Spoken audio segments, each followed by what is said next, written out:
we're proud to introduce PIP's revolutionary new pulsating Nano-Drip technology. These are PIP's new large volume pulsators. They emit more water per pulse than previous models.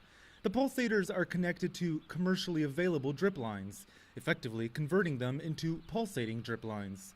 As a continuous low flow of water amasses inside the pulsator, pressure is built up. Eventually, it and the water release at once.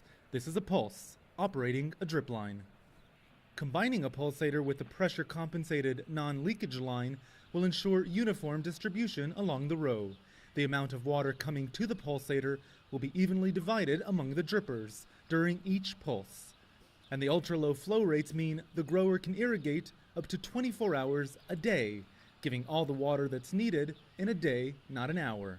At PIP, we believe that a continuous flow of water, ultra-low volumes, small meals, if you will, spread out over the course of the day are best for the crops, best for the soil, best for the environment, and best for the grower. Dr. Molly Sachs is an agronomist at the Ministry of Agriculture. She specializes in irrigation and is overseeing this experiment.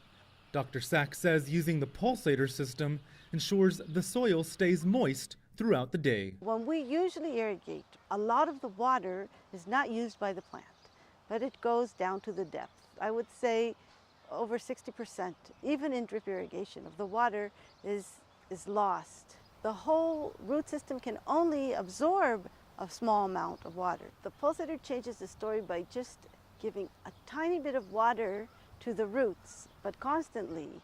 Imagine if you could feed your newborn baby all day long. Hundreds of small meals spread out over the course of the day. As long as it has enough of the water with the minerals that it needs and its nutrients, then it reacts very well. And we saw that there was vigorous plant growth almost throughout the whole growing period. I think it has the very good potential for any crop that uses drip irrigation. Ofra Klein is using pulsators to grow ornamental peppers at a Ministry of Agriculture-sponsored field study in southern Israel. For her, what's important is that the branches grow aesthetically and to a certain length. Using the pulsator, she says, they did, and better than she expected. In general, it turned out that a lot less water, a third of the amount of water we normally give, was given using the pulsators. The height of the branches was great, not excessive, so there was less trimming needed, and thus less work in arranging the branches. And of course, it means we spend less money, because water is very expensive today. And also, our water usage is capped, so it frees up the water for me for other uses. And if there's less water flow being used per line, multiple more lines can be run at once. That minimizes infrastructure, and again, spells savings.